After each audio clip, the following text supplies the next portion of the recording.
Eh bien, bonsoir à tous et bienvenue dans cette quatrième édition des Tournesols Live. C'est un plaisir de pouvoir animer ce soir ce live avec vous. Eh bien, bonsoir Titouan. Bonsoir. Comment vas-tu? Je vais très bien. Je suis en période d'examen, mais je prends un peu de plaisir à faire des interviews autour de sujets intéressants pour faire changer aussi un peu les idées. Un honneur. Et alors, nous avons avec nous aujourd'hui une invitée spéciale, Fiona. Alors, ce n'est pas exactement Fiona. Tu vas peut-être nous en dire plus après. Mais Valentine Delattre. Donc, tu as une page Wikipédia qui donne des informations sur toi. C'est vrai, elle est pas Et, vieille. et moi, pour le coup, j'ai pas de page Wikipédia et donc je suis absolument fasciné par ça. Ça Valentine viendra. Delattre, tu es une vidéaste et journaliste scientifique française, nous dit ta page Wikipédia. Tu as un intérêt pour la géologie et tu es également nommé chevalier de l'Ordre des Arts et des Lettres. Voilà, bah écoute, Valentine, c'est un grand plaisir de t'avoir avec nous. Si on t'a invité, c'est aussi parce que tu as une chaîne YouTube qui s'appelle Sciences de Comptoir, qui est une chaîne qui est extrêmement bien notée sur Tournesol. Donc, on va être là aussi pour parler un petit peu de tes vidéos. Voilà, bah, est-ce que tu peux te présenter et nous dire un petit peu qui tu es? Oui, bien sûr. D'abord, merci beaucoup de m'accueillir ici. Bonjour à tous. Donc, comme tu l'as dit, je suis Valentine et aussi un petit peu Fiona qui est dans le derrière. Enfin, dans le derrière. Dans le fond, on la voit pas, elle est par terre. Ça commence déjà très très bien. Donc, j'ai une chaîne YouTube depuis 2015 qui s'appelle Sciences de Comptoir, sur laquelle je parle essentiellement de cailloux, mais pas que. J'aime bien aussi parler de biologie, d'environnement, ce genre de trucs. Et j'essaie de le faire sur un ton un petit peu drôle, de temps en temps. Et à côté de ça aussi, je travaille avec Milan Presse, qui est un éditeur jeunesse, et enfin un groupe de presse jeunesse, donc Milan Presse. Et je travaille sur la chaîne YouTube qui s'appelle Info au Mytho, qui parle d'éducation média, esprit critique, ce genre de trucs. Et je réalise pour eux une série de vidéos qui parlent justement de théorie du complot et qui démontent un peu des idées reçues autour des sciences. Voilà, la dernière parle du nombre d'or. Tu as montré très tôt un intérêt pour la géologie. Moi, c'est une science que je connais très mal. Est-ce que tu pourrais nous expliquer un petit peu ce que c'est et pourquoi justement tu t'es porté vers cette discipline? Ouais, bien sûr. Bah, la géologie, en fait, elle est partout. C'est l'étude des... Je sais pas quel est le vrai terme, l'étude de la Terre, l'étude des roches. En fait, c'est tout ce qui est autour de nous. Enfin, derrière moi, c'est les seuls murs qui sont pas en pierre autour de moi, parce qu'il y a de la pierre apparente sinon. Et vraiment, la géologie, c'est absolument partout. À la fois, c'est aussi les minerais qu'on utilise pour vivre, c'est les murs autour de nous, comme je l'ai dit, c'est plein de choses. Et puis c'est aussi l'histoire de la Terre, de comment on est arrivé là, l'histoire des volcans, l'histoire de... Il y a tellement de choses qu'on peut étudier, même au fond des océans. Tout ce qui est océanographie, c'est aussi de la géologie. Donc en fait, la géologie est absolument partout, mais on s'en rend pas compte. Et pourquoi j'aime la géologie? En fait, il y a deux raisons. La première, c'est quand j'étais petite, mon frère avait, vous savez, les espèces de kits de minéraux avec plein de minéraux différents et tout. Et ça me fascinait. Je passais des heures à les regarder, surtout le soufre qui est bien jaune là. Magnifique. Et je l'ai sniffé aussi des fois parce que ça fait partie du jeu. Et donc ça, c'est quand j'étais petite. Mais je m'intéressais aux sciences naturelles au sens large. C'était vraiment pas que la géologie. Et après, ce qui m'a fait aller vers la géologie après le bac, c'était pour fuir certaines... en fait, c'était pour fuir certaines disciplines de la biologie que j'aimais pas. Tout ce qui est biochimie, même génétique et tout, c'était barbant. Du coup, je me suis dit, bon, je vais aller en géologie. Et j'ai bien fait, puisque c'est après le bac que j'ai découvert à quel point la géologie était partout et à quel point c'était hyper intéressant. Parce que c'est là où tu es en contact avec directement les chercheurs qui bossent dessus et qui peuvent te partager leur passion, quoi. Et ça, c'est hyper cool. Et après, je me suis fait rattraper parce que j'ai fait un master en biologie évolutive. Donc là, j'en ai bouffé de la génétique. Ça m'apprendra. J'imagine bien. Et du coup, alors je ne sais pas comment tu t'es organisé, mais tu as aussi étudié le journalisme? Ouais, Ouais. absolument. Après mon master, alors pour faire tout mon, tout mon cursus, après le bac, j'ai fait une licence en... Oula, pardon pour ce S beaucoup trop vif. J'ai fait une licence en géologie. Après, j'ai fait un master en biologie évolutive dont je parlais. Et après ce master-là, j'ai fait une année de césure pour faire ma bourgeoise. Et après, je suis revenue. Et j'ai fait un master en 2 ans de journalisme scientifique. Un master qui se fait à la suite d'une formation scientifique. Donc, c'est vraiment conçu comme un deuxième master. Ouais. Voilà, donc c'est très cool. Et c'est une formation qui est à Paris, dans laquelle j'enseigne maintenant, donc c'est pour ça que je fais un peu la pub. Donc Paris 7. Ce qui est bien avec cette formation, c'est qu'elle est pas mal axée sur l'audiovisuel aussi. Donc c'est vraiment quand j'étais dans ce master-là que j'ai ouvert ma chaîne et que j'ai vraiment mis le pied à l'étrier, parce que les profs étaient là pour me conseiller. Ils prêtaient du matériel aussi. Ils me disaient, mais vas-y, pour tes projets perso, utilise notre matériel. Et donc mes premières vidéos que j'ai faites, c'était grâce à leur matériel et à leurs conseils. Et donc je leur dois beaucoup. Trop bien. Et alors, à côté de ça, tu as aussi bossé pour le magazine Science et Avenir, c'est bien ça? Ouais, absolument. Ouais, ok. Est-ce que tu peux nous parler un petit peu justement de cette période-là? Tout à fait. Alors, j'ai commencé par faire un stage chez eux quand j'étais justement dans ce master de journalisme scientifique. D'ailleurs, je les salue si jamais ils nous regardent parce que je les aime beaucoup. J'ai fait ce stage, vraiment, on s'est hyper bien entendu. J'ai adoré bosser là-bas, c'était vraiment très très cool. Ouais. Et à la fin de mon master, ils m'ont rappelé en disant hey, on a eu un job de journaliste vidéo, si tu veux. Donc je leur ai dit bah Manu Dibango, c'est trop bien. Et du coup, de fil en aiguille, j'ai bossé 2 ans pour eux. Et c'était hyper cool parce que c'était un peu le job de reporter. Donc soit je faisais des sujets dans mon coin avec caméra au point et tout, et je faisais l'écriture, tournage, montage. Soit j'accompagnais un journaliste, on partait en binôme sur le terrain. Et donc, eux ils faisaient le boulot de journaliste, donc ils préparaient l'interview, ils interviewaient les gens, tout ça. Et moi, je faisais juste l'aspect technique, enfin, le fait de cadrer. Et après, je montais la vidéo et on écrivait ensemble.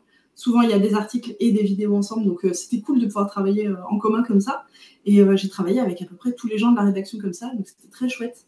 Et un autre avantage d'être à la vidéo, c'est que comme j'étais la seule à ce poste, je pouvais vraiment être généraliste, donc bosser sur absolument tous les sujets scientifiques. Et ça, c'était vraiment très, très chouette. Trop bien. Ça t'a permis d'approcher des chercheurs ou pas, ce travail? Absolument. Et pas que. Ouais.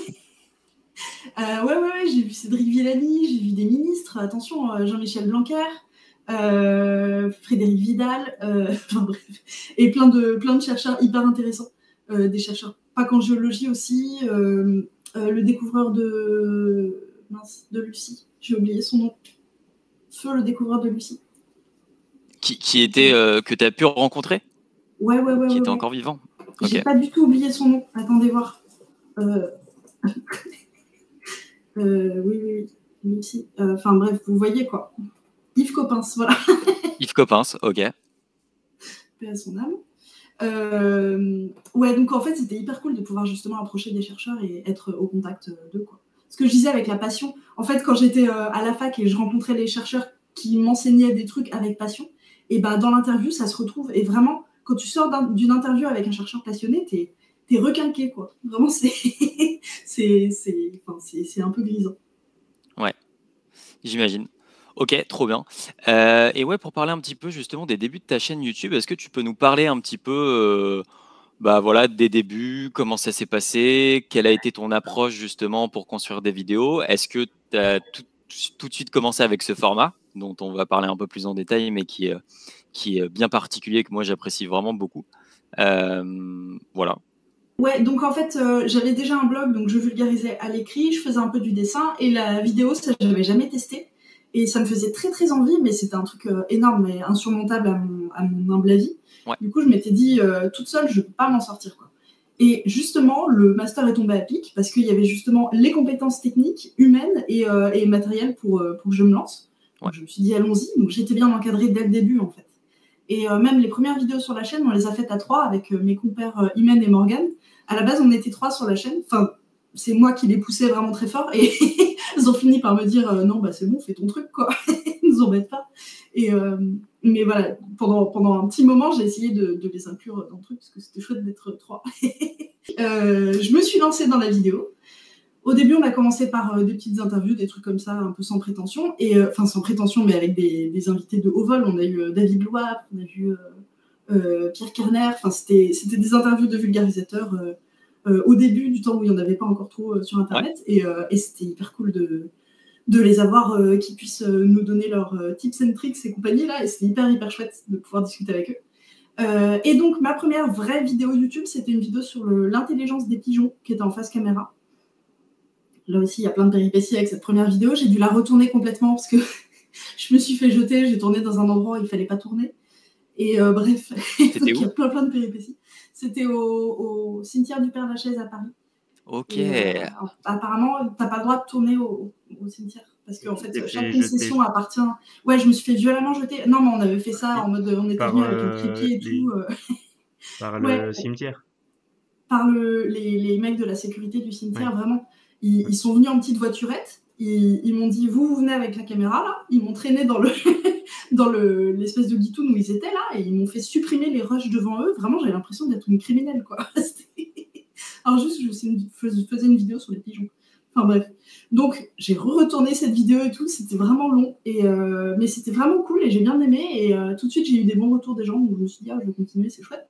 J'en ai fait quelques autres. Et puis après, je me suis dit, alors comment ça s'est fait? J'ai eu un format autour de l'actualité scientifique que j'aimais beaucoup, que j'aimerais faire revenir aussi. Mais ça, j'en ai pas encore parlé. Et il y a un moment où je me suis dit, tiens, je vais parler des cailloux, parce que ça m'intéresse de parler des cailloux. Il n'y a pas grand monde qui en parle. Et puis c'est vrai que quand j'en parle, j'ai l'impression de parler avec la passion dont on parlait tout à l'heure, que j'avais pas avant.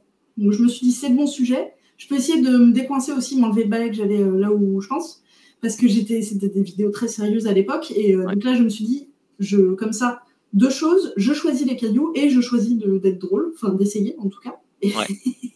Et c'est comme ça que c'est parti. J'ai fait ma deuxième première vidéo c'était sur pourquoi les géologues lèchent des cailloux, qui a vraiment bien marché pour le coup. Donc je me suis dit, c'est bon, j'ai trouvé mon truc, en fait, ça marche. Et du coup, j'ai continué dans cette voie jusqu'à aujourd'hui. Ok, parce que être drôle, du coup, c'est quelque chose. Enfin, tu es né avec ou c'est une compétence que tu as développée très récemment? Être drôle, c'est difficile à dire. J'ai toujours eu pas mal d'autodérision, mais c'est un truc familial en fait. Dans ma famille, ils sont tous très très très très drôles, vraiment. Mon père s'est fabriqué une carte d'humoriste.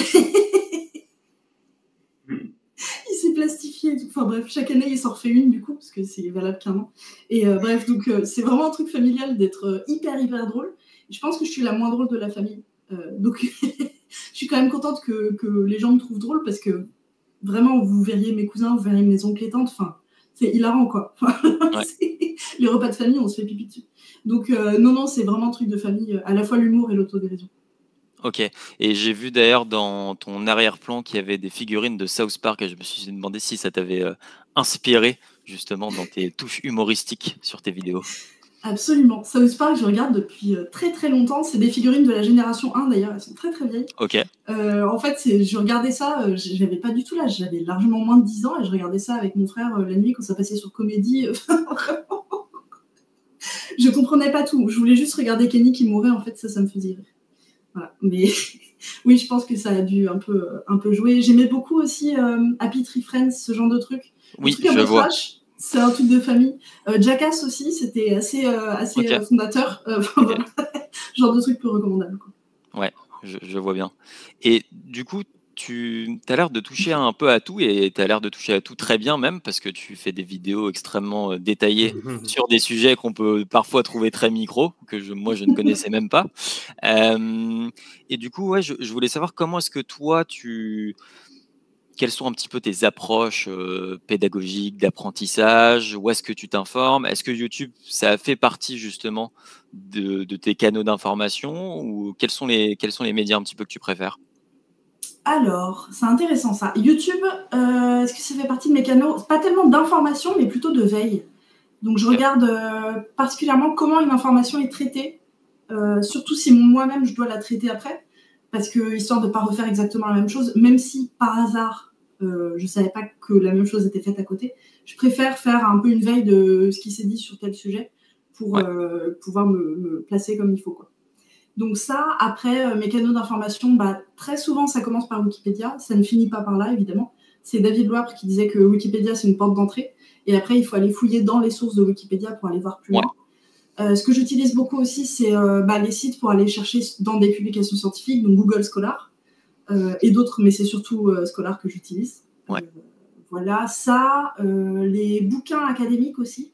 Ça fait un moment que j'y suis pas allée, mais il y a un site qui n'est pas très légal, que je ne citerai pas, qui permet d'obtenir des bouquins de chercheurs écrits par les chercheurs pour les chercheurs en anglais, vraiment les pavés énormes là, en PDF. Et ça, j'ai beaucoup fouillé là-dedans, parce que vraiment, ça te donne absolument toutes les informations dont tu as besoin et dont tu rêverais sur un sujet donné, particulièrement dans des trucs un peu poussés en géologie. Vraiment, des fois, ça part très, très loin et c'est cool parce que c'est pas juste lécher des cailloux. En fait. Ouais. Donc l'idée, ouais, c'est un peu de fouiller dans tout ce qui se dit. Je fais pas trop au niveau de la presse, enfin, j'essaye vraiment de remonter aux sources primaires le plus possible. J'évite les sources secondaires, mais ça dépend du type d'information que j'essaie de faire passer. Si c'est une information vraiment académique, j'essaie de remonter aux sources primaires, parce que c'est le plus important, je trouve. Et donc, ça te prend combien de temps en général une vidéo? Je pense que ça doit varier, mais Ouais. et c'est une partie que tu apprécies largement aussi, cette partie-là?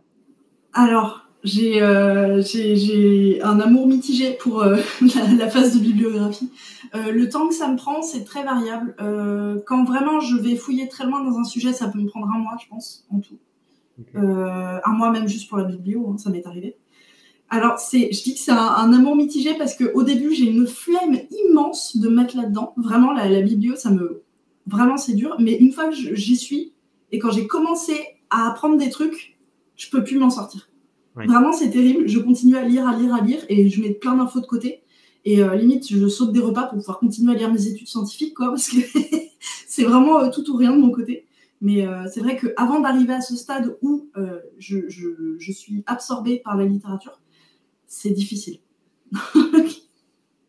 C'est pour ça que... Mais c'est important, et je trouve ça hyper important aussi d'arriver au stade d'après qui est, tu as emmagasiné toutes les infos qu'il faut, et là, tu dois les digérer et les ressortir d'une manière intelligente et ne pas te perdre dans les détails. Et ça, c'est la phase intelligente du truc que j'aime bien particulièrement. Et c'est là aussi que tu peux trouver des analogies, des trucs comme ça pour faire comprendre les choses. Vraiment, la phase mi-éducative, mi-vulgarisationnelle, c'est ça qui m'intéresse dans le truc. Et oui, j'ai dit vulgarisationnel. Et à quel moment ta volonté que la vidéo fonctionne rentre en jeu, et à quel point ça justement ça rentre en jeu, ou est-ce que tu te dis d'abord j'ai envie de faire quelque chose de qualitatif et en plus qui soit vulgarisationnellement Ça. intéressant. Je l'ai tenté aussi. Et Ouais, il faut. et à quel point ces deux aspects peuvent se mettre en Ouais, connexion. alors, le choix du sujet n'arrive jamais dans... Attends, je recommence ma phrase dans le bon sens. Quand je choisis mon sujet, je pense jamais à est-ce que ça va plaire ou pas. C'est Ok. vraiment est-ce que moi, ça m'intéresse de parler de ça. Et particulièrement quand c'est des trucs de niche. Ma dernière vidéo de géologie, c'était pour raconter l'histoire de la géologie des déserts. Genre comment les dunes peuvent fossiliser et tout. Enfin, qui ça intéresse? Il n'y a vraiment que moi que ça intéresse. Mais c'est justement le défi que je me suis posé, c'est d'essayer de rendre ça intéressant et de piéger les gens à ce qu'ils regardent, je sais pas, 10-15 minutes de la vidéo, et après ils en ressortent en disant mince, mais j'étais pas du tout partie pour regarder ça, j'ai appris des trucs, qu'est-ce qui m'arrive? Donc c'est plus ça. Le côté est-ce que ça marche ou pas, je l'arrête sur la forme plus que sur le fond. C'est-à-dire que c'est pour ça que je mets des titres affreusement putaclic, des miniatures aussi, enfin vraiment j'essaie d'enrober le truc à fond, j'essaie de faire des mises en scène et des trucs comme ça. Ça c'est le côté fun, et c'est le côté je vais essayer de piéger les gens pour qu'ils cliquent et qu'ils se rendent pas compte qu'ils regardent de la géologie. Donc ça c'est l'aspect qui m'intéresse. On commençait à parler de ta meilleure vidéo. Ouais, t'as dit téton quand même. Oui, donc là, je parie que c'est la plantation d'arbres. Est-ce que j'ai bon? Tu as bon, c'est tout à fait juste. C'est ta vidéo la mieux notée. Alors, si je me trompe pas, c'est la vidéo qui est notée, qui a une note de 48. Donc, c'est une note extrêmement positive sur Tournesol. C'est pour le coup dans le classement des meilleures vidéos. Et donc, cette vidéo a voilà, des scores positifs à peu près dans tous les domaines. Important et actionnable, clair et pédagogique, encourage de meilleures habitudes. C'est le critère sur lequel la vidéo est le mieux notée. Est-ce que tu peux peut-être nous parler un peu de cette vidéo? Pourquoi tu penses que c'est une vidéo qui est particulièrement réussie? Comment est-ce que tu la vois? Oui, alors je pense que je suis quelqu'un de génial, hein, faut bien le dire, et du coup, forcément, cette vidéo est grandiose. Non, pourquoi j'ai voulu parler de ça, ce sujet-là, c'est parce qu'en fait, c'était quand j'étais en cours de biologie. C'est un de mes profs une de mes profs, je crois même, qui nous avait dit à quel point c'était complètement con cette histoire de planter des arbres comme compensation carbone, et j'avais aucune idée de ça. Et vraiment, c'est un moment de réalisation pour moi en cours où je me suis dit, mais faut que tout le monde sache ça en fait, c'est trop important. Et vraiment, enfin, tout le monde nous tartine au visage en mode, même les compagnies aériennes et tout, vous inquiétez pas, prenez l'avion, on va planter des arbres. Je me suis dit, mais non, mais c'est trop grave. Et ça, c'était il y a des années. Et plus ça va, plus on l'entend partout, y compris notre cher président. Et donc, vraiment, il y a un moment où j'en ai eu marre.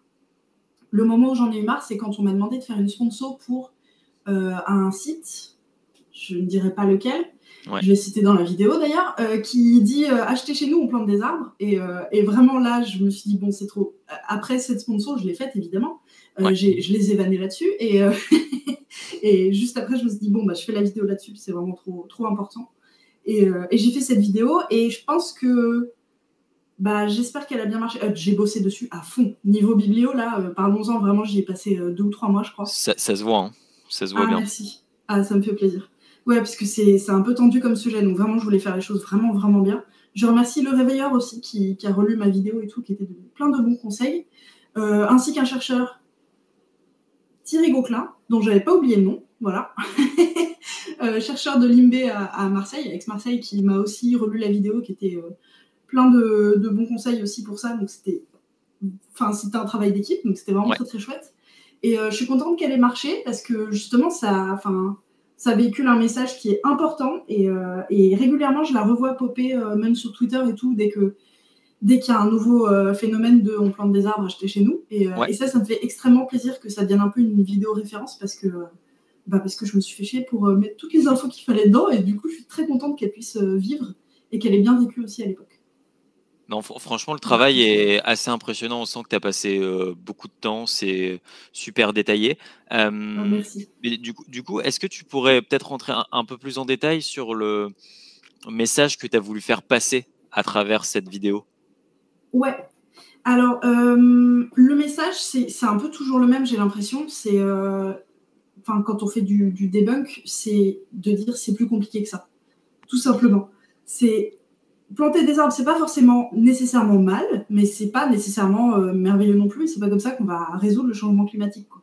Donc, j'ai essayé un peu de m'éloigner de cette vision simpliste et complètement consumériste, parce qu'il faut bien le dire, en disant en essayant de séparer le bien du mal et en essayant de montrer un peu la complexité du sujet, puisqu'en écologie, tout est connecté et il y a des interactions absolument partout.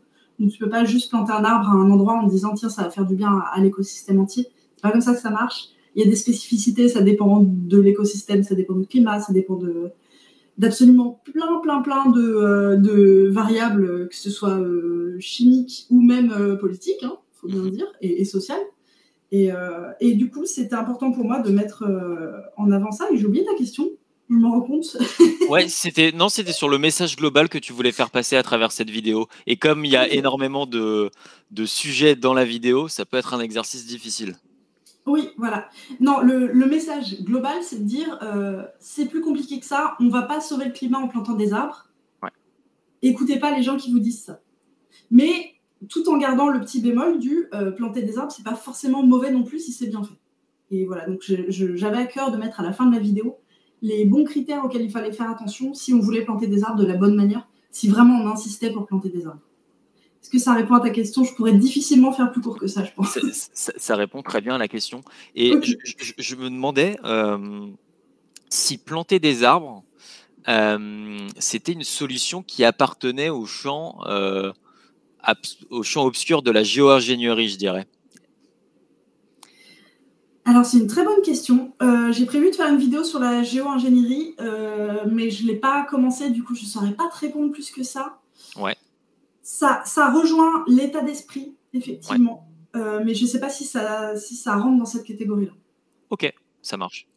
J'ai trouvé ça aussi vachement intéressant, ta vidéo, et ça me conforte dans un sentiment que j'ai de plus en plus, c'est qu'en fait, on a souvent l'impression que les progrès scientifiques humains sont impressionnants et qu'on crée des machines à calculer absolument gigantesques et que du coup, on a une forme de toute puissance à travers ces outils extrêmement sophistiqués. Et en fait, plus le temps passe et plus j'apprends des choses sur le fonctionnement de la nature et plus je réalise à quel point elle est complexe. Et du coup, le sentiment que j'ai, c'est que quand on essaye en fait d'agir sur la nature, on se confronte à une complexité qui est telle qu'il y a très souvent des effets imprévisibles. Et du coup, bah, je me demande si tu voulais, si tu pouvais peut-être un peu parler de ça, de cette confrontation un petit peu entre la volonté de l'homme d'agir et de modifier l'environnement et la complexité de la nature qui est telle que en fait, nos actions ont tendance à créer des effets imprévisibles. Ouais, ouais, tout à fait. Je suis absolument d'accord avec toi. Il y a un exemple assez marrant, je trouve, c'est tout ce qui touche au biomimétisme. Ouais. Genre, on se dit, on va imiter les pattes du gecko, enfin du gecko pour faire un revêtement qui tient en mur, ce genre de truc. Et en fait, vraiment, on se base sur des détails pour les exploiter ailleurs. Mais la nature, c'est pas des détails, c'est des interactions, c'est plein de trucs qui se mélangent. Et pardon, c'est pas très clair ce que je suis en train de dire là. Je pars en mode gourou. Mais imaginons, on a un écosystème et on a telle espèce de plante dedans Ouais. qui stocke très bien le carbone. Et on se dit, bah super, on va faire une monoculture sur des hectares et des hectares de cette plante-là. Et là, on se rend compte qu'en fait, elle stocke moins bien le carbone que ce qu'on pense. Parce qu'en fait, c'est pas une histoire de juste cette plante-là, c'est une histoire de cette plante dans ce sol-là qui contient ces mycorhizes, donc ces communautés de champignons, on va dire. Et cette espèce, elle n'est pas toute seule non plus, elle est enfin, c'est un assemblage d'espèces, et donc en fait, c'est justement le carbone qui peut circuler d'une espèce à l'autre et dans les champignons et puis ressortir ailleurs ou je sais pas quoi. Et en fait, c'est justement quand on essaye de reproduire quelque chose qu'on se rend compte à quel point tous les facteurs qui sont impliqués là-dedans sont vraiment complètement interconnectés et c'est extrêmement difficile de vouloir reproduire quelque chose aussi bien que la nature l'a déjà fait. Tout simplement parce que l'évolution, ça fait des millions d'années qu'elle y est et que nous, on débarque juste, quoi. Et on découvre, on n'a pas la notice, quoi. Donc, au fur et à mesure, on fait du rétro-engineering pour, pour y arriver. Ouais, complètement. Et d'ailleurs, c'est intéressant parce qu'au-delà justement des effets un peu imprévisibles qu'il peut y avoir justement sur la nature, sur la biodiversité, dans cette vidéo, tu parles aussi du volet social, justement, Ouais. de la plantation d'arbres et de l'augmentation des inégalités sociales que ça peut engendrer, et notamment bah, des choses auxquelles on ne pense pas naturellement quand on pense à planter des arbres, mais à des déplacements, par exemple, de population.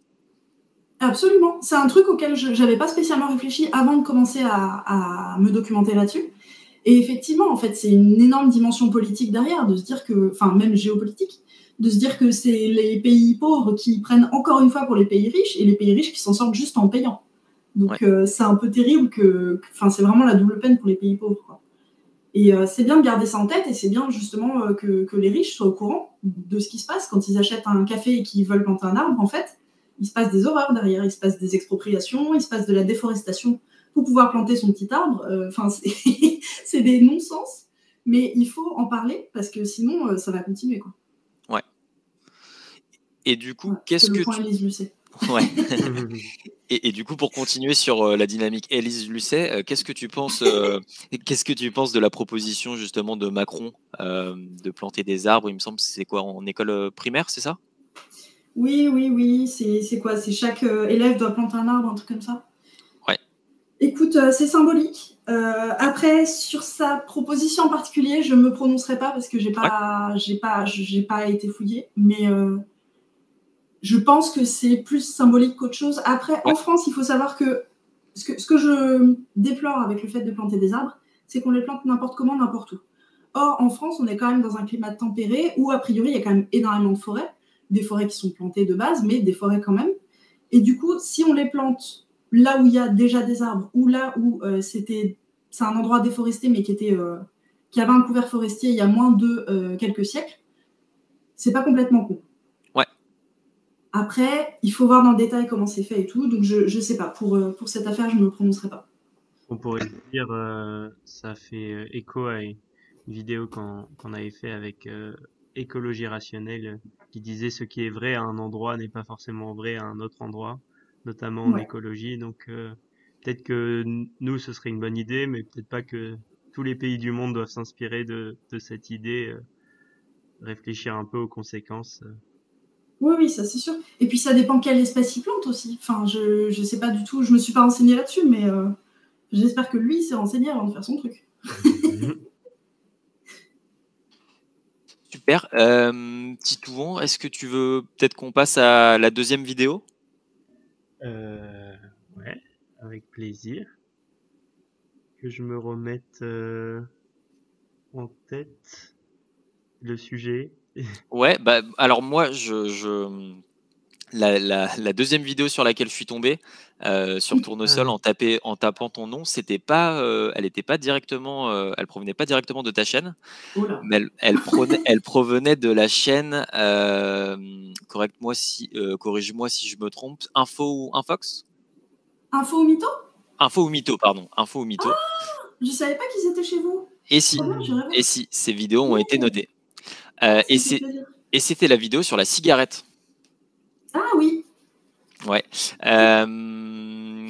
Et je trouve, je l'ai trouvée hyper intéressante. Il y avait des références que moi j'aime bien, qui m'intéressent beaucoup, et qu'on pourrait d'ailleurs tout à fait creuser, notamment des personnages comme Edward Bernays. Mais du Yes. coup, qu'est-ce qui t'a poussé à faire une vidéo dessus? Est-ce que c'était une vidéo que tu as décidé de faire seule? Est-ce que c'était en équipe? Et pourquoi ce sujet? Alors, c'est une vidéo qu'on a choisie en équipe. Donc, il y a toute Ouais. l'équipe d'Info Mytho, on est 5 ou 6. Et en fait, c'est eux qui choisissent les sujets, qui me les proposent. Et moi, je dis bingo ou pas. Ouais. Et en fait, d'habitude, on traitait des théories du complot. Donc, vraiment, est-ce que les aliens ont construit des pyramides? Enfin, voilà, Ouais. ce genre de trucs. La zone 51, c'est assez facile à débunker. Et on s'est dit, c'est bien mignon, mais en même temps, c'est pas pour autant qu'il n'y a pas de complot sur cette terre. Et on voulait un peu prendre le contre-pied de ce qu'on faisait nous-mêmes en se disant, on va traiter d'un vrai complot. Ouais. Et le complot des cigarettiers, c'est un peu un cas d'école, ce truc-là. Et du coup, ça nous tenait à cœur de traiter ce truc-là, notamment que c'est une chaîne qui s'adresse aux adolescents. Les adolescents qui commencent à être un peu rebelles, à se dire, tiens, je vais commencer à fumer, tout ça, enfin bref. Et du coup, on s'est dit que c'était une bonne idée de traiter de ce sujet-là. Et c'est eux qui se sont dit, et moi, je les rejoins pour le coup. Et encore une fois, c'est en documentant que j'ai appris toutes ces horreurs. Et notamment, c'est complètement idiot, mais ça m'a encore marqué cette histoire, l'histoire des cigarettes en chocolat qu'on avait quand on était petit. Je sais pas si vous aviez ça. Oui. Moi, de temps Je en me temps, quand souviens c'était la en fête. chewing-gum. Pas en chocolat, mais c'est Ah, un peu le même. Nous, on avait en chewing-gum après. ah, c'est pas mal. Ah bah, je connaissais pas ça. Moi, j'avais la version au chocolat, et en plus, le chocolat était pas bon, mais c'était la fête quand on nous achetait ça. C'était vendu dans les marchands de journaux, les kiosques tabac et ces trucs-là. Et vraiment, c'était la fête pour moi de pouvoir manger ces trucs-là. Et en fait, ça aussi, ça faisait partie du lobby, de la stratégie du lobby des cigarettiers pour habituer les enfants à avoir les mêmes gestes que les adultes pour fumer, ce genre de choses. C'est ouf. Ouais. Donc c'est pas du tout anodin, c'est pas juste un bout de chocolat, quoi. Ça m'a un peu refroidi de. Enfin voilà. Donc j'ai appris plein de choses. Je sais pas si d'ailleurs pour cette vidéo tu t'es appuyé en partie sur le livre Les Marchands de doute. Oui. Si ça te dit quelque chose, ouais. J'avais lu ce bouquin il y a quelques années, je l'avais trouvé vraiment passionnant. Et du coup, c'est un bouquin qui notamment montrait comment que c'était les mêmes personnes qui en fait semaient le doute sur la réalité du réchauffement climatique, qui avaient semé le doute sur les dangers du tabac. Oui. Ouais. Donc c'était vachement intéressant et c'est aussi, je trouve, la grande industrie du tabac, on va dire que en termes de lobbying et de stratégie commerciale, il y a beaucoup on va dire de comparaisons à établir avec la stratégie qu'utilisent les réseaux sociaux aussi. Ah oui. Notamment par exemple, t'en parles dans ta vidéo, le fait de viser justement des publics très jeunes parce qu'ils représentent en fait des consommateurs de toute une vie. C'est justement une des grandes stratégies qu'essayent de mettre en place les réseaux sociaux, même si ils ont du mal parce qu'évidemment l'opinion publique les tient un petit peu justement à l'œil. Évidemment, les énormes justement dépenses de lobbying auprès notamment des politiciens américains. Ce fut le cas pour Big Tobacco, notamment dans les années 90, aux États-Unis. Aujourd'hui, c'est effectivement les réseaux sociaux. Mais je trouve qu'il y a un truc avec les réseaux sociaux qui les rend limite encore plus dangereux dans leur volonté de ne pas être régulés et de continuer justement à s'étendre. C'est que là où en fait le Big Tobacco peut en gros un peu donner de l'argent aux politiciens américains, les réseaux sociaux font la même chose, mais ce qu'ils ont en plus, c'est que les réseaux sociaux ont cet effet polarisant. Et donc, en fait, les réseaux sociaux divisent en soi la classe politique qui ont du coup de plus en plus eux-mêmes du mal à se mettre d'accord pour réguler les réseaux sociaux parce qu'ils sont polarisés par ces mêmes outils-là. Et donc, c'est là où les réseaux sociaux, justement, ont cette particularité-là que non seulement ils arrivent à faire du lobbying classique, mais en plus de ça, le caractère polarisant de ces plateformes fait que c'est encore plus difficile en fait de trouver des accords. Donc, ouais, je trouvais ça assez intéressant. Ouais, c'est intéressant. Surtout avec Threads qui vient d'arriver et qui se dit au contraire, étanche à tous les au militantisme et compagnie, et qui veut au contraire être dans la bienveillance et compagnie. Je me demande ce que ça va donner tout ça. Ouais, ça va être intéressant à suivre. Ouais. Il y avait un exemple de ça quand Frances Haugen qui était une ex-salariée de Facebook, avait dévoilé les Facebook Files, donc des documents internes qui montraient que Meta était au courant de tous les problèmes que ces plateformes posaient à la santé mentale des jeunes, notamment, etc., etc. Et à ce moment-là, en fait, elle devait rencontrer des élus républicains pour parler de régulation des réseaux sociaux, et un élu républicain avait refusé de la voir parce qu'en fait, il était mis sous pression par plein d'autres politiciens républicains qui en fait avaient vu des fausses informations sur Frances Haugen, notamment sur Facebook, comme quoi elle était un agent infiltré des démocrates, et donc ça avait stoppé en fait toute la discussion avec les politiciens républicains. Donc en fait, ça avait complètement freiné tout le processus de régulation, quoi. Donc, comme quoi. En parallèle de régulation, il y a aussi justement l'importance de ce combat pour les jeunes. Il y a par exemple l'application TikTok, donc baptisée Douyin en Chine, qui est limitée à 40 minutes par jour chez les moins de 14 ans. Donc on voit bien cet équilibre-là où il y a les réseaux sociaux qui sont vraiment diffusés, enfin, notamment TikTok qui est diffusé à l'international vraiment largement, et au sein de leur propre pays, la Chine les restreint aux plus jeunes, conscients sûrement des conséquences que ça pourrait avoir sur leur population. Ouais, c'est intéressant. Complètement. Et toi, c'est un sujet aussi que tu creuses de ton côté, tout ce qui concerne notre rapport à l'information, l'impact des algorithmes sur notre capacité un peu à faire sens du monde? Un petit peu. J'en avais traité un petit peu avec un chercheur qui est allemand et qui est spécialiste justement des fausses informations sur YouTube, ce genre de trucs. Ok. Et c'est vrai que c'est intéressant, mais il faudrait que je me tienne au courant. C'était au moment des Facebook Files, il me semble. Ok. Donc ça, pour le coup, j'avais à peu près suivi, mais j'ai complètement lâché. Et ça me déprime un peu, mais il faudrait pas. Mais, ouais. Mais il faut que je me renseigne. Il faut que j'arrête de passer 4 heures par jour sur TikTok. Tu utilises TikTok, justement? Ouais, j'utilise TikTok. Ouais. J'ai honte. Mais c'est terrible quand c'est un peu ton métier, les réseaux sociaux, parce que du coup, tu peux pas vraiment Comment tu fais dans ce genre de cas pour avoir une bonne hygiène de vie? Ouais, justement, c'est une question hyper intéressante. Je me pose la question aussi de comment en fait tu fais pour être actif sur les réseaux sociaux et essayer de donner de la visibilité au message que tu portes sans tomber addict. Pour moi, ça revient un peu à résoudre la question comment est-ce que tu utilises une drogue tous les jours sans devenir addict, ce qui me semble un peu compliqué. Mais toi, quel est ton ressenti là-dessus? Est-ce que tu as l'impression du coup un petit peu de mettre le doigt dans l'engrenage et d'avoir un peu cet effet addictif quand tu postes sur les réseaux? Plus trop. Alors c'est vrai, il y a évidemment le shot de dopamine quand tu reçois des likes et des trucs comme ça c'est indéniable, c'est conçu pour. Mais après, j'essaie de garder pas mal de recul face à tout ça. Je sais qu'il y a des fois où vraiment ça a pu me faire du mal au cerveau et j'ai pu faire des pauses de réseaux sociaux, ça m'est arrivé.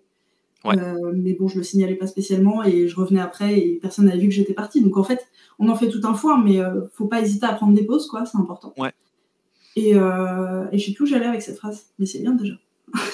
C'est déjà pas mal. Et c'est quoi le canal qui toi te semble le plus pertinent justement pour communiquer auprès de ta communauté? Enfin, où est-ce qu'elle se trouve globalement ta communauté? Je saurais pas te dire.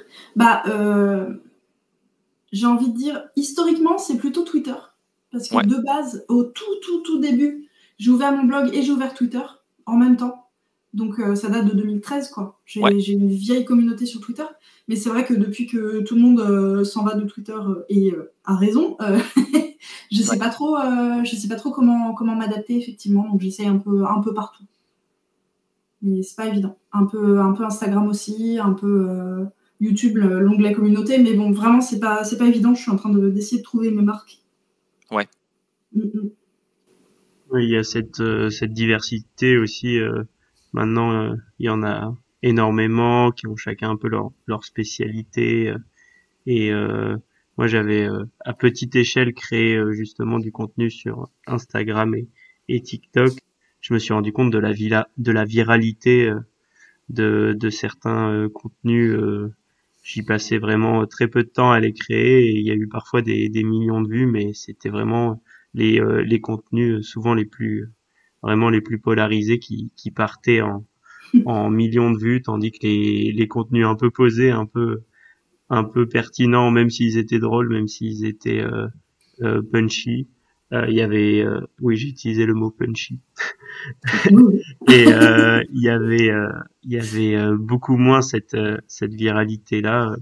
Moi j'ai, par exemple, pour reparler de mon expérience personnelle, j'ai complètement arrêté Instagram où j'y passais beaucoup de temps et j'ai désactivé l'algorithme de recommandation de YouTube. Donc maintenant il y a sur YouTube et sur l'application et sur l'ordinateur, j'ai plus l'algorithme de recommandation de YouTube. Donc c'est soit les vidéos où je suis abonné, soit quand je fais des recherches par moi-même, soit l'algorithme de recommandation de Tournesol. Et ça m'a drastiquement réduit mon temps sur YouTube et j'ai senti une grande amélioration aussi dans ce que je regardais. Et après l'autre point, moi je trouve que aussi il y a le réseau social Mastodon que j'ai étudié en cours. J'ai fait un projet sur les médias sociaux et c'est vrai un des grands atouts c'est que il est décentralisé et donc il n'y a pas une personne ou un groupe de personnes qui a le monopole de la recommandation, qui a le monopole de comment les échanges se passent. Si à un moment on se sent pas dans son élément sur le serveur sur lequel on a simplement à changer de serveur. Et si on trouve aucun serveur qui nous convient, il y en a plusieurs milliers, donc normalement on a ce qu'il faut, mais on peut même aussi créer son serveur. Et c'est vrai que ça c'est assez intéressant, notamment en termes de résilience. Si demain Twitter ferme, je sais pas combien il y a de personnes qui vivent grâce à Twitter ou qui sont connues grâce à Twitter ou qui échangent seulement grâce à Twitter. Mais donc s'il y a un serveur qui est plutôt décentralisé, il y a quand même plus de résilience sur ces aspects-là. Complètement. Titouan, je sais pas si tu voulais passer sur l'autre vidéo en fait. Du coup, ça fait une troisième vidéo qui était la mieux notée, portait sur l'éolien en mer. Et elle est notée 41, donc elle est en haut du classement. 55 comparaisons par 21 contributeurs. Et elle est notée fortement notamment sur le critère stimulant et suscite la réflexion. Ouais. Est-ce que tu peux nous parler peut-être un petit peu de cette vidéo, comment ça t'est venu cette idée? Ouais, tout à fait. Alors, c'était une vidéo, en fait, c'était une collab avec Le Réveilleur, encore lui, et Monsieur Bidouille. Et en fait, on a été contacté par une entité, c'est la Commission nationale du débat public, autour de l'implantation, enfin, c'était un débat autour de l'implantation d'un champ offshore d'éoliennes au large de la Nouvelle-Aquitaine. Ouais. Et du coup, ils nous ont contactés tous les trois en disant, est-ce que vous voudriez faire des vidéos? Donc, c'était une commande. Pour nous, chacun en développant un aspect différent. Et donc, le réveilleur a fait l'aspect en général climatique, énergie. Ouais. Monsieur Bidouille, c'était l'aspect technique. Et moi, je me suis occupée de l'aspect impact environnemental, impact sur les écosystèmes en particulier. Vraiment de l'implantation des éoliennes, donc l'impact local. Et ça m'a vachement intéressée parce que je connaissais pas du tout ce sujet-là. Et pour changer. Et vraiment, c'était hyper chouette. Pareil, je me suis plongée dans des études à n'en pas finir. J'ai passé des mois, encore une fois, sur la biblio. Et vraiment, encore une fois, j'ai été complètement happée. Et c'était hyper intéressant, quoi. Ne serait-ce que de pouvoir... parce que là, du coup, je comparais des études locales sur différents champs d'éoliennes. Et puis après, j'essayais de regarder s'il y avait des méta-analyses, des revues, la littérature, des trucs comme ça sur le sujet. Mais en général, pas vraiment. Donc, il fallait prendre des trucs locaux. Et limite, c'était presque au stade de chercheur ce que je faisais, quoi. Okay. Et donc, c'était hyper intéressant. Et en plus, on avait des chercheurs qui étaient à notre disposition pour nous filer un coup de main aussi, pour nous filer de la biblio, tout ça. Donc, c'était vraiment, vraiment cool de pouvoir bosser sur ce sujet. Et en sortant de cette vidéo, j'étais hyper satisfaite. Et je me suis dit, ça me donne envie de faire la même chose, de regarder l'impact environnemental de tous les différents modes de production d'énergie. Ce que je n'ai absolument pas fait, mais, mais ça reste un projet dans le coin de ma tête. Et je crois que la vidéo a été assez bien reçue aussi, au-delà de Tournesol. Sauf mon humour qui n'est pas forcément très bien passé. Mais c'est vrai que quand les gens viennent d'autres communautés, ça peut faire un choc, je comprends. Je crois que c'est sur celle-là où tu poussais le bouchon assez loin au niveau de l'humour, notamment dans tes requêtes pour abonnement. C'est vrai, j'avais oublié. Mais j'en ai énervé quelques-uns. J'ai trouvé ça très bien joué. Et ce que j'ai trouvé aussi très bien joué, c'est ta capacité à mettre des photos qui sont... comment on appelle ça déjà? Les images que tu utilises. Là. Exactement, les photos stock. Ouais. Et ça, je trouve que c'est un coup de génie. Merci. Mais non, mais ça, c'est terrible parce qu'en fait, c'était un projet à 3. Et pour une fois, j'avais fini un peu en avance, ce qui n'arrive jamais. Et du coup, j'ai passé plus de temps... j'avais du temps à perdre sur mon montage et du coup, j'ai rajouté plein de conneries. Et c'est là où j'aurais peut-être pas dû. Enfin, si, j'aurais dû, ça m'a fait beaucoup rire. Mais c'est pour ça qu'il y a beaucoup de blagues dans le montage de cette vidéo. Trop bien. Et moi, encore une fois, vraiment, j'ai adoré la vidéo. Et est-ce que assez rapidement, peut-être, tu pourrais nous parler un peu de son contenu et notamment toujours dans ce truc un peu de voilà, on a l'impression que finalement c'est simple de mettre de l'éolien en mer et que tout ça est logique. Et en fait, quand on regarde ta vidéo et le travail que tu fournis, on voit évidemment que il y a plein de complexités qu'on ne prend pas en compte, que ce soit du bon ou du mauvais d'ailleurs. Ouais, c'est ça. Après, je me souviens plus en détail, mais comme tu dis, encore une fois, le sujet, c'est plus compliqué que ça. Parce qu'il y a une forte aversion aux éoliennes. Ça aussi, c'est un sujet en soi. J'ai un peu bossé dessus et c'est pas terrible dans la vidéo, ça va rien à y foutre, mais c'est un super sujet de se dire, les éoliennes, il y a l'effet, c'est super, mais pas dans mon jardin, quoi. Ouais. Et ça, j'ai l'impression, j'avais cru voir que la réception, je sais plus comment on dit exactement, mais la réception du public aux nouvelles énergies, je vais me faire taper dessus par le réveilleur, je sais plus comment on dit, et en général pas très bonne, et c'est assez intéressant de voir ça. Et donc il y a le côté les éoliennes, boue, c'est caca, ça tue les chauves-souris. Ouais. Et c'est assez rigolo de voir qu'en mer, c'est pas du tout la même chose que sur Terre déjà. Parce que déjà, il n'y a pas de côté usage des terres et compagnie. Il n'y a pas de côté, c'est des zones qui sont sinistrées, du coup on ne peut pas pêcher. C'est pas vrai, il y a des couloirs de pêche à l'intérieur. Et puis en fait, il y a un truc complètement contre-intuitif qui est de se dire, en fait, quand on met une éolienne en mer, on crée un obstacle, on crée je sais plus comment ça s'appelle, un récif, voilà. Un récif, donc, je crois que c'est ça. Ça crée un effet récif. Et en fait, ça va créer de l'hétérogénéité dans le milieu, et du coup, ça va susciter l'arrivée de bestioles, et donc d'abord des petites bestioles, puis des plus grosses bestioles qui vont manger les petites, et en fait, tu as tout un écosystème qui se met en place autour des pieds d'éoliennes, et donc finalement, c'est bénéfique pour la biodiversité. On dirait pas comme ça, et franchement, je trouvais ça gros au début. Moi, j'étais partie, j'avais accepté ce truc-là en disant, bon, je vais défoncer les éoliennes. Et en fait, j'ai rien eu à défoncer parce que l'effet récif, il est quand même très positif. Il est documenté depuis, je sais pas, 20-30 ans, un truc comme ça. Facile. Et donc voilà, il est acquis. Et au début, je trouvais ça gros. Je me suis dit, non, mais c'est une histoire des lobbies encore. Et en fait, j'ai creusé. Et non, il est avéré. C'est dans la littérature scientifique, c'est vrai. Donc, c'est assez intéressant de voir qu'en fait, il n'y a pas que du négatif autour de ça. Alors, effectivement, il y a des aspects négatifs, de bruit, notamment au moment des travaux, ça fait des énormes pollutions sonores pour les bestioles marines, dont notamment les mammifères marins qui s'appuient beaucoup sur l'ouïe pour se déplacer et tout, leur sonar, machin. Mais il n'y a pas que du mauvais. Et du coup, c'était intéressant, j'ai trouvé, de faire une vidéo où il n'y avait pas que du mauvais, parce qu'une vidéo d'écologie qui ne soit pas négative, c'est rare, et du coup, c'est précieux. Clairement. Et d'ailleurs, un des exemples qui est intéressant pour montrer que justement des objets des objets humains, des constructions humaines qui sont perdues dans la nature peuvent finalement avoir des effets positifs, c'est les vestiges de sous-marins, par exemple. Oui, alors je sais pas si sous-marin c'était très malin, mais comme choix de mots. Non, ça va, il y a prescription. Oui, effectivement, toutes les épaves et tout, enfin les plongeurs le savent, tu vas plonger au niveau des épaves parce que c'est là où tu auras plein de bestioles à voir.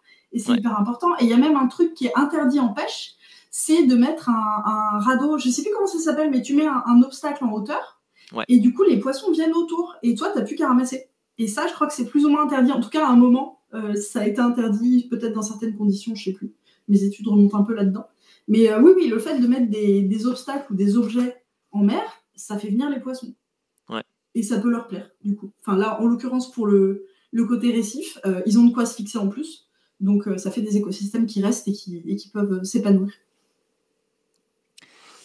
Magnifique. Une petite info en plus que mes révisions d'examen n'ont pas servi à rien. J'ai justement eu un examen aujourd'hui sur les sources d'énergie, et j'avais vu un très intéressant schéma, je le mettrai en commentaire, du Global Wind Energy Council, qui avait réfléchi sur les challenges transversaux que pouvait avoir l'énergie éolienne pour se développer.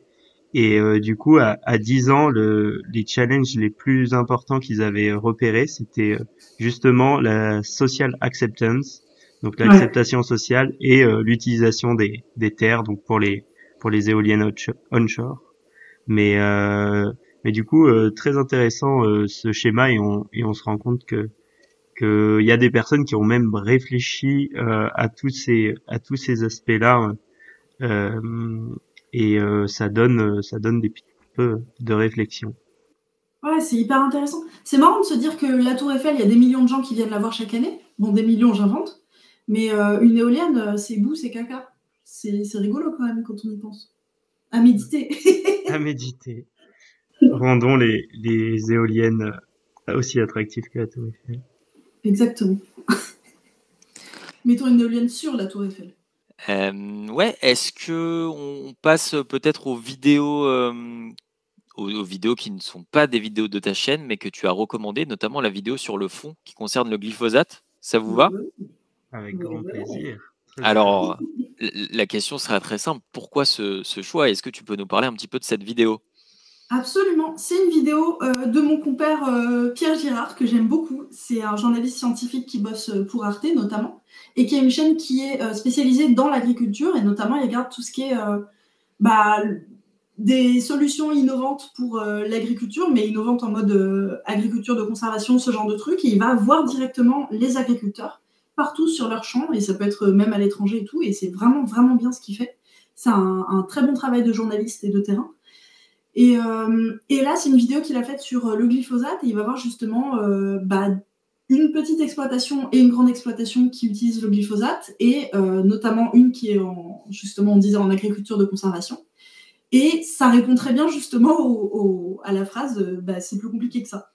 Parce qu'on a souvent en tête l'opposition glyphosate, c'est pour les les monocultures intensives, et de l'autre côté, au contraire, tout ce qui est bio, respectueux de l'environnement et compagnie, qui n'utilisent rien du tout. Et là, on se rend compte qu'en fait, ce genre d'exploitation, le deuxième cas, peut utiliser aussi du glyphosate. Et donc, ça permet de voir un peu la complexité du truc et de dire si on l'interdit, qu'est-ce qu'on fait? Est-ce qu'il y a des alternatives? Sur quoi bossent les chercheurs en ce moment pour le remplacer? Est-ce que c'est faisable? Enfin voilà, ça fait le point un peu sur tout ça, et c'est un sujet qui est quand même extrêmement sensible, et d'actualité et de société aussi. Et je trouve qu'il fait vraiment un excellent travail, et particulièrement sur cette vidéo qui est sortie il y a 2 semaines, je crois. Et du coup, je vous encourage à aller la voir, qu'elle est bien. Elle est bien notée sur Tournesol. Ah, Elle a seulement fait. 3 contributeurs, elle est déjà à 18, donc pas assez pour être recommandée sur Tournesol, mais déjà très bien notée. Bah, Euh, allez me noter ça. allez noter ça. Allons noter ça.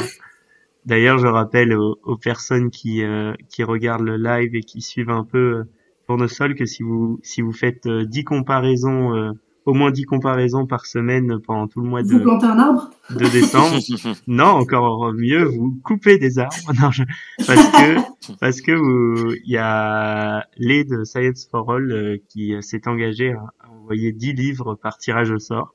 Donc, donc, mais l'information parfois nécessite un petit peu de ressources. On le voit aussi avec ce live qui peut consommer un petit peu d'énergie, mais si si l'information est plus bénéfique que l'énergie qu'elle consomme, ça peut avoir des effets positifs.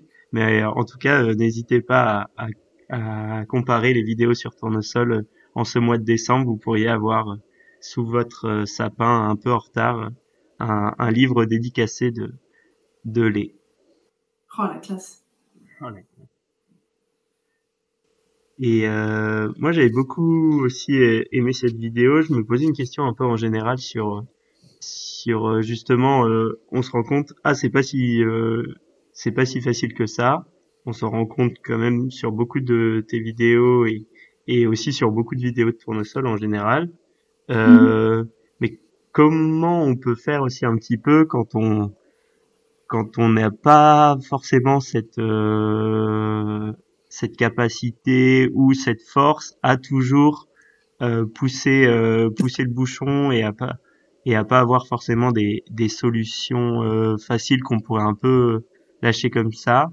Est-ce que on accepte qu'il n'y a pas de solution facile et ça doit faire partie de notre quotidien, ou est-ce que on n'aurait pas aussi un peu tendance à se dire bon ben quand même on peut promouvoir de planter des arbres et de pas utiliser le glyphosate, ce serait quand même un petit peu plus facile pour mon quotidien. Qu'est-ce que t'en penses d'un peu cet équilibre entre complexité et quand même santé mentale peut-être un petit peu.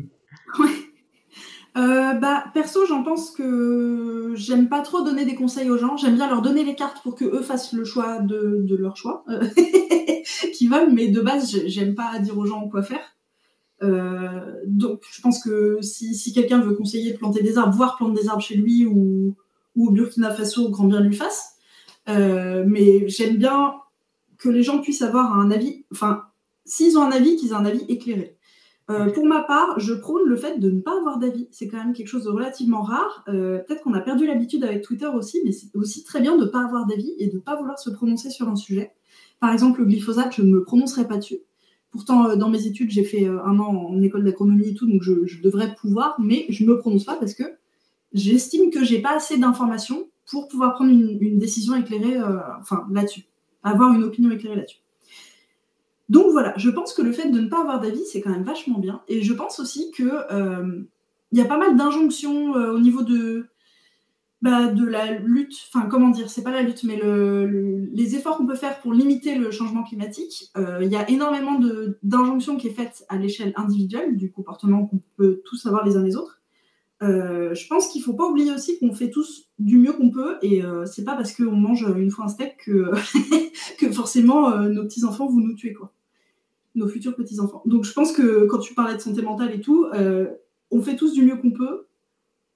Je pense que je vais essayer de ne pas juger les autres. C'est quand même bien. Chacun fait vraiment du mieux qu'il peut, et il ne faut pas s'interdire aussi de temps en temps de profiter de la vie. Après, si profiter de la vie, ça veut dire faire un aller-retour à Tokyo juste pour un week-end, réfléchis encore peut-être. Mais après, je ne vais pas t'empêcher de le faire. Okay. J'espère ne pas avoir trop dit de grosses bêtises là, parce que j'étais vraiment en roue libre. Non, c'est intéressant. J'avais une question sur... Non, j'ai perdu ma question. Ouais. Et sur bah, du coup, ce qui moi me sur l'épine, on va dire, c'est que du coup, d'une certaine manière, hein, dans ta vidéo par exemple sur euh, le plantage d'arbres, dans les solutions, on va dire, que tu proposes, c'est souvent des solutions j'ai l'impression, hein, qui se réfèrent au fait de ne rien faire finalement. Et on en revient encore un peu à cette notion de complexité. Vu la Ouais. complexité de la nature, est-ce que justement la solution, c'est pas juste de respirer un bon coup et de ne pas agir? Est-ce que tu aurais des... ou est-ce que je vise juste? Oui, oui, bah, en général, je ne saurais pas dire. Ouais, Comme vous disiez aussi, ce qui est vrai dans un cas ne l'est pas forcément dans un autre. Mais c'est vrai qu'un des trucs qui était recommandé, les recommandations que je donne à la fin, elles ne sortent pas de mon chapeau, hein, c'est ouais, des chercheurs qui les ont données. C'était effectivement, plutôt que de planter des arbres, d'attendre le reboisement spontané. Parce que tu as les bonnes espèces qui se mettent au bon endroit, dans les bons assemblages, comme il faut sur le bon sol, ouais. et à leur rythme. Donc effectivement, des fois, est-ce que ça vaut pas mieux de juste pas déforester, quoi, plutôt que d'essayer de planter à côté. Donc effectivement, peut-être que, enfin, ça se défend tout à fait ce que tu dis. Ouais. Plutôt que d'essayer de réparer nos erreurs, d'essayer de juste pas en faire d'autres ou d'en faire le moins possible, quoi. Pas les aggraver, ouais. Ça Donc, peut. ouais, j'ai retrouvé un peu ma question, c'est Ah. sur le fait justement de ne pas du coup avoir d'avis en tant que par exemple créatrice de contenu avec parfois des centaines de milliers de vues. Donc je trouve ça hyper intéressant un peu le constat que tu fais, qui est souvent qui va souvent au-delà de ce dont on sait déjà, donc c'est intéressant. Mais on nous a déjà parlé, je crois, pendant un de ces lives, du fait que si après on donne pas un peu des solutions, il y a peut-être quelqu'un d'autre qui va les donner pour toi et qui va justement aggraver le sujet. Donc, est-ce qu'il n'y a pas aussi un petit peu ce risque-là, sans donner son avis ou sans pourquoi pas donner de solution, même si la solution ce serait de rien faire, le dire explicitement de telle sorte qu'au moins il y ait pas quelqu'un d'autre qui arrive et qui dit ah ben voilà, maintenant qu'on sait ça, on va planter tous des arbres en Florence parce que c'est pertinent, quelque chose comme ça. C'est possible, mais je tiens vraiment pas à avoir une position prescriptive. J'ai vraiment juste envie de donner des informations aux gens et que les gens, je considère qu'ils sont assez intelligents pour prendre eux-mêmes une décision. Là où ma responsabilité s'arrête, c'est là, mais là où, par contre, elle est, c'est de bien transmettre les informations et de faire en sorte qu'elles soient bien comprises par la personne. Après, elle prend la décision qu'elle veut, ça m'est égal. Mais il faut vraiment que moi, j'ai bien fait mon boulot en amont pour qu'elle ait vraiment toutes les cartes en main pour pouvoir prendre sa décision. Après, effectivement, elle fait ce qu'elle veut, mais c'est là où je me sépare enfin, où j'essaie de me distinguer de ce qu'on appelle les influenceurs. Les influenceurs, enfin, c'est des leaders d'opinion. Je ne considère pas du tout comme, enfin, les deux sont synonymes sur Wikipédia, hein, je ne dis pas ça en l'air. Je ne me considère pas du tout comme un leader d'opinion. Je me considère comme un éclaireur à la limite, mais c'est tout, quoi. Éclaireur, c'est pas le bon terme. Bon, bref, je donne des informations aux gens et ils font ce qu'ils veulent après. Je sais pas comment appeler ça. Vulgarisateur, non? Oui, oui, c'est Débroussailleur? bien, oui. Ouais, vulgarisateur, c'est bien. Ça prend un peu du sens avec la vidéo que tu nous as conseillée sur ta chaîne, sur Ah, la géode. Comment construire une géode? Si le nom... je ferme une géode, je crois, un Je truc comme ferme ça. une géode. Ouais. Avec justement cet aspect de vulgarisation qui prend tout son sens, j'ai l'impression. Est-ce que tu Absolument. peux nous dire pourquoi tu l'as recommandé? Donc c'était plutôt sur la forme. Oui, c'était sur la forme. Non, bah, encore, c'est une vidéo qui recoupe ce qu'on avait dit tout au début. Je me suis dit, j'ai envie de faire une vidéo qui explique les 3 grandes familles de roches, parce que c'est un truc absolument fondamental en géologie, c'est un truc qu'on apprend au lycée, peut-être même au collège, je sais plus, et j'en avais fait un article de blog à l'époque, et l'idée de mélanger les cailloux et la bouffe, ça me faisait rigoler, et enfin de trouver des analogies entre l'un et l'autre, en plus j'aime bien les deux, donc ça tombe bien. Et du coup, je me suis dit, en vidéo, ça peut être marrant, et je fais comme si j'étais à un restaurant, et en fait, chaque plat qu'on me sert, c'est une famille de roches. Et comme ça, j'ai pu expliquer les différents types de formations. Il y a une soupe avec des morceaux, enfin avec des grumeaux dedans, et ben ça, c'est mon magma qui devient une roche volcanique après. Voilà, ce genre de truc. Et du coup, l'aspect mise en scène et faire comprendre l'information de manière visuelle, je trouve ça hyper important, même si c'est de la vulgarisation scientifique, mais parce qu'on est sur un médium vidéo, et du coup, il faut vraiment exploiter toutes les possibilités à la fois sonores, visuelles, et j'ai pas d'autres. Sonore et visuel, c'est bien pour un truc audiovisuel. Je pense que je vais m'arrêter là. C'est pas mal. Mais ouais, donc je pense que celle-là, c'est celle où j'ai poussé le plus loin la forme, mais à chaque fois, j'essaie de trouver un truc un peu différent. Voilà, qu'on puisse me dire, enfin, ça m'intéresse pas qu'on me dise ah, la vidéo où tu parles des 3 familles de roches, mais la vidéo où tu masses de la bouillabaisse, ça me parle, ça j'aime bien. Ouais. Et ça marque un peu plus les esprits aussi, quoi. Ouais, on le voit dans les différents moyens. Je m'étais un peu renseigné sur ça, sur les différents moyens de retenir une information et l'appel aux différents sens qui fonctionne très bien. Et même là, tu parlais audiovisuel, mais quand on voit la bouillabaisse, je pense on l'a tous dans la bouche aussi. On a tous le gustatif qui rentre en jeu, voire l'odeur aussi. Et Oh, c'était terrible. et c'est vrai que ça peut beaucoup plus marquer et faire passer le message. Moi, je suis totalement partisan et je trouve que qu'à l'école, ça pourrait être encore plus développé. Surtout, je pense quand on est jeune, on est encore plus réceptif à ce type d'expérience. Et moi, je suis vraiment un grand un grand passionné de ce type de médium de communication et elle m'a beaucoup plu. Merci. Félicitations. Oui, oui. Effectivement, pour faire passer l'information, les émotions, c'est toujours bien. Bon, là, c'était clairement le dégoût. Plus ça va, plus c'est pire. Mais le rire, c'est ce que j'essaie d'utiliser le reste du temps. Pareil, c'est indécent, donc. Car je suis diabolique. C'est pas juste pour vous faire rire. Et je me demandais, c'est quoi quels sont les sujets sur lesquels, si c'est pas indiscret, sur lesquels tu travailles actuellement et qui t'animent particulièrement? Alors, le prochain, je l'aime d'amour. C'est dans la suite d'un terrain que j'ai fait, un voyage que j'ai fait en Afrique du Sud. Ouais. Ouh, j'ai pris l'avion. Non, on peut en parler de ça aussi parce que je le vis pas très bien. On est allé visiter avec Julien d'Entracte Science qui m'a invité là-bas. On est allé visiter un cratère d'impact de météorites. On a fait le tour, ça faisait un petit lac et tout. Enfin, c'était magnifique. Et voilà, donc vidéo sur les cratères d'impact de météorites. Il y a plein de trucs à dire dessus. J'ai fait une vidéo sur les météorites déjà, donc là je peux parler des cratères d'impact. Et aspect géologie, vraiment, c'était incroyable à voir déjà, donc j'ai envie de retransmettre ça. Et puis l'aspect savoir de tout ce qu'il y a à apprendre autour de ça. Quand même pas tous les jours qu'on voit ça, quoi. J'imagine. Voilà, ça c'est la prochaine. Et puis une autre aussi sur les diamants. Alors pas que les diamants.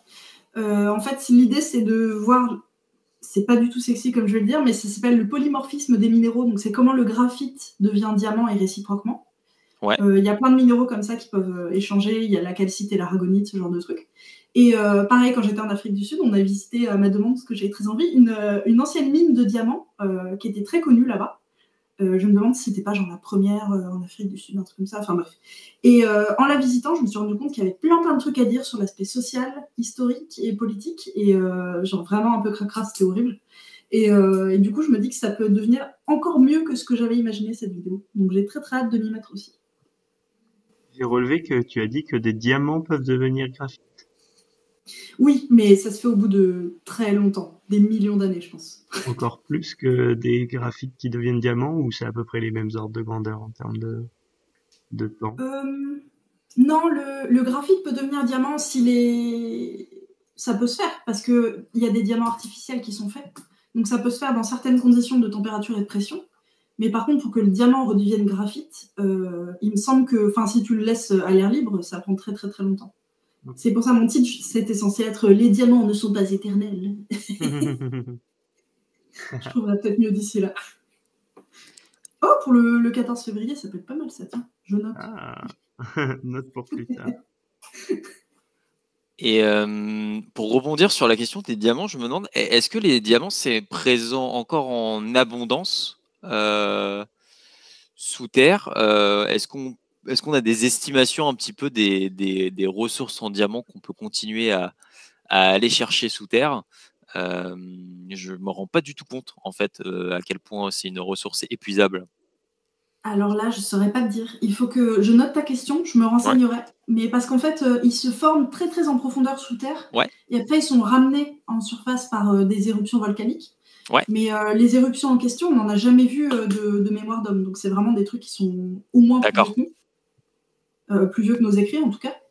Donc ça m'a l'air relativement rare. Mais après, je ne sais même pas si on a découvert tous les réservoirs de diamants qui peuvent exister sur Terre. Ouais, j'imagine. On sait dans quel type de roche ça peut être, dans quel type de formation aussi, donc c'est assez limité, mais je ne saurais pas te dire plus que ça, il faut que je recherche. Ok. Mais oui, j'imagine que, encore une fois, même nos connaissances par rapport à ça sont assez limitées vu la taille de la planète et malgré nos outils.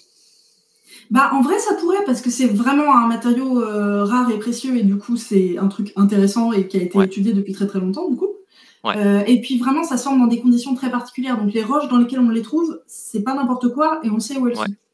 Okay. Donc en vrai, il y a peut-être la réponse. Il faut que je me renseigne. Ok. Merci. Avec plaisir. Est-ce qu'on a des questions dans le chat ?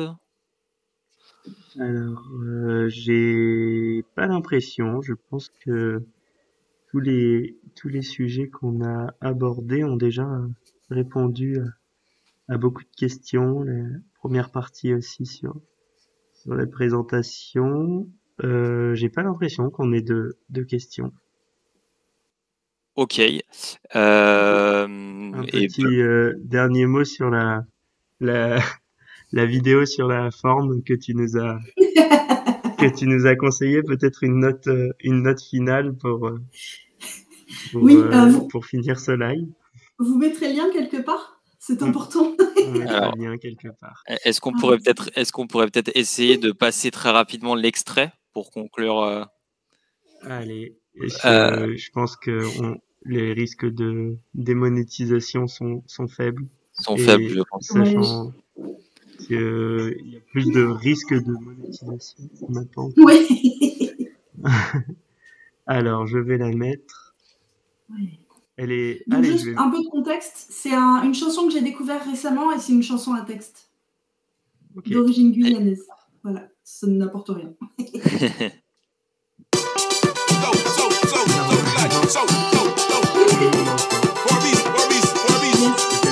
Somebody fought in the minibus. Somebody fought in the minibus. Somebody fought in the minibus. Somebody fought in the minibus. On entend bien la musique, c'est parfait. Somebody stink up the minibus. Somebody stink up the minibus. Somebody stink up the minibus. Cette chanson s'appelle Mama Tombalay.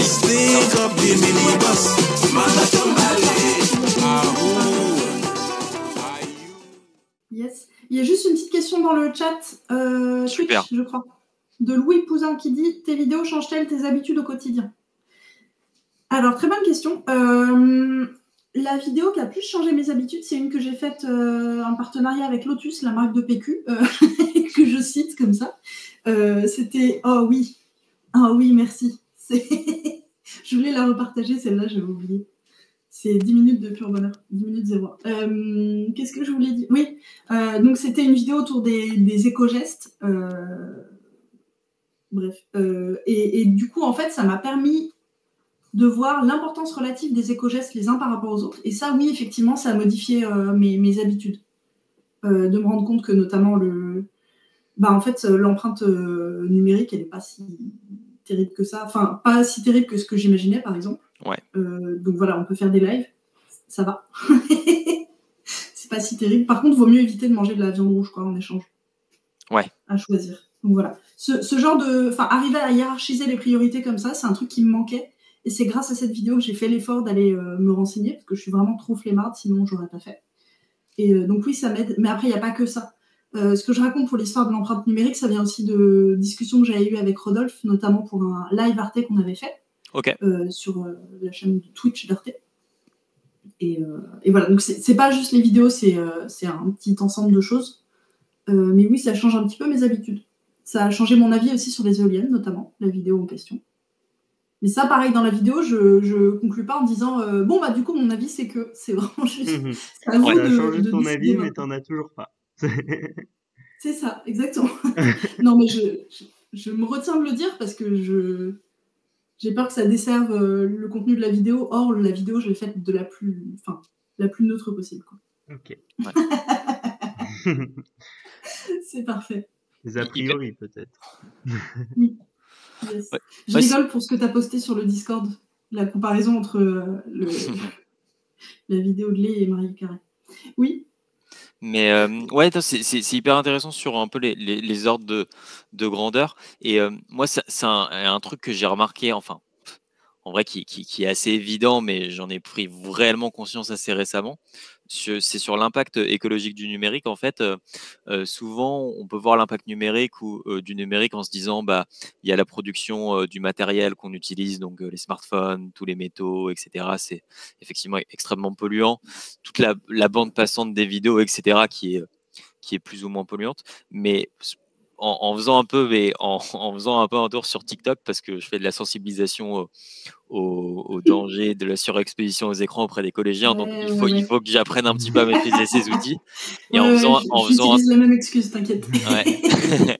Et en faisant un tour sur TikTok, je suis tombé sur la tendance des haul ou haul, c'est H-A-U-L, et c'est en fait grosso modo les utilisateurs de TikTok qui viennent de faire leur shopping et qui font le déballage de leur shopping en direct, notamment de marques comme Shine qui sont enfin qui ont une empreinte carbone juste immense.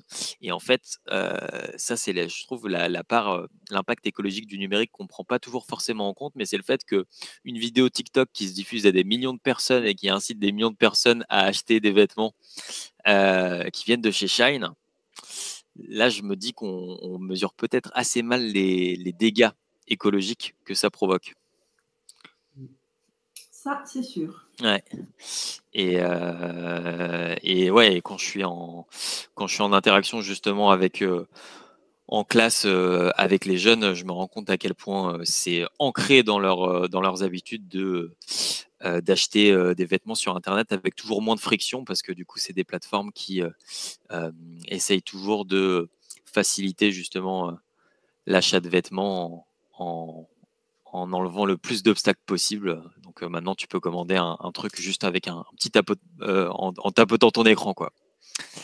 Donc bon. C'est terrible parce que j'ai l'impression que c'est une génération qui est relativement bien éduquée aux problématiques environnementales, au contraire. Bah, moi, de ce que je vois personnellement, c'est pas si évident que ça. Hein. Ah. Ouais.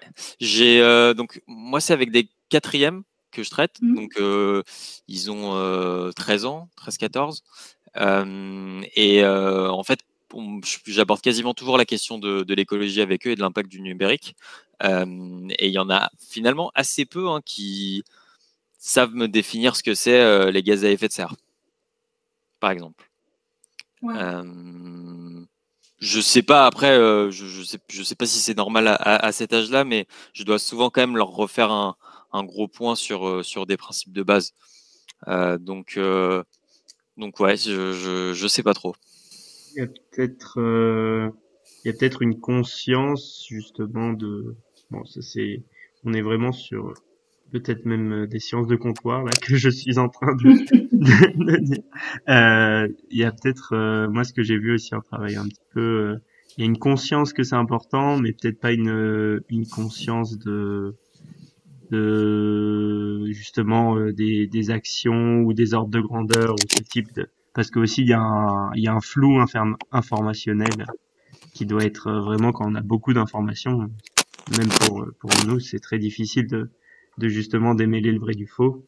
Et du coup, qu'on en entende parler, ça je pense que tous les jeunes en ont beaucoup plus entendu parler que nos parents à leur âge, mais à quel point ils ont les ordres de grandeur, à quel point ils ont les bonnes pratiques, ça c'est peut-être aussi un peu moins évident. Ouais. Je pense aussi. C'est là où on entre en scène justement.